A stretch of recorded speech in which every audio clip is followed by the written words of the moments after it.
রিফাত এবং আরিফ। রিফাত এবং আরিফ দুইজনে আমাদেরকে একটি চমৎকার শিক্ষামূলক নাটক দেখাবে। আমরা শুধু হাসবো না ভাই, আমরা শেখার চেষ্টা করবো ইনশাআল্লাহ। আসসালামু আলাইকুম ওয়া রাহমাতুল্লাহি ওয়া বারাকাতুহু। দাদা, আপনার সালাম তো হয়নি।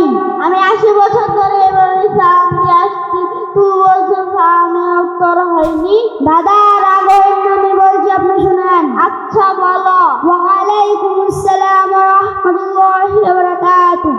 আরে নাতি, এতদিন বুসান দিয়ে মাল লইলাম। দাদা, আপনার বালতির ভিতর কি? গরম পানি। কি করবেন? কি করব? গোসলের গায়ে ফরজ আপনি কি জানেন? হ্যাঁ জানি, অবশ্যই। জানবো না কেন? আচ্ছা বলেন তো দেখি। গোসলের ফরজ 1 নম্বরে গরম পানি, 2 নম্বরে সাবান দাড়ি, 3 নম্বরে কাল্লাদানি। হাই হাই দাদা, আপনার গোসল 3 বছর হয়নি। হপটা আমি 80 বছর ধরে এভাবে গোসল আসছি, 2 বছর আবার গোসল 3 বছর দিলাই না, দেখো।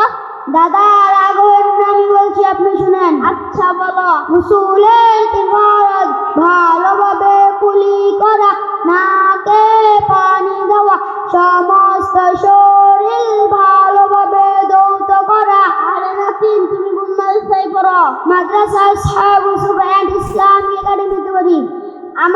তোমার মাদ্রাসার বড় হুজুরের নাম কি? হাফেজ মাওলানা ইয়াসিন আরাফাত আনন্দপুরি সাহেব।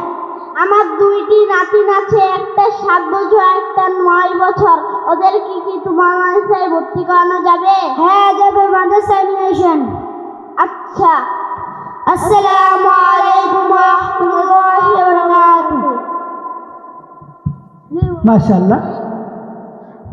আসলে আমি আবারও বলছি যে শুধু হাসার জন্য নয়, এমন অনেক মুসলমান পাওয়া যাবে যে গোসলের যে ফরজ আছে এটা অনেকে জানে না, ওযুর ফরজ আছে এটাও জানে না। আরও দুঃখজনক বিষয়, এমন অনেক মুসলমান পাবেন যে কালিমাটাও জানে না। আল্লাহ তাআলা আমাদেরকে ইসলাম ফলো করবার তৌফিক দান করুন।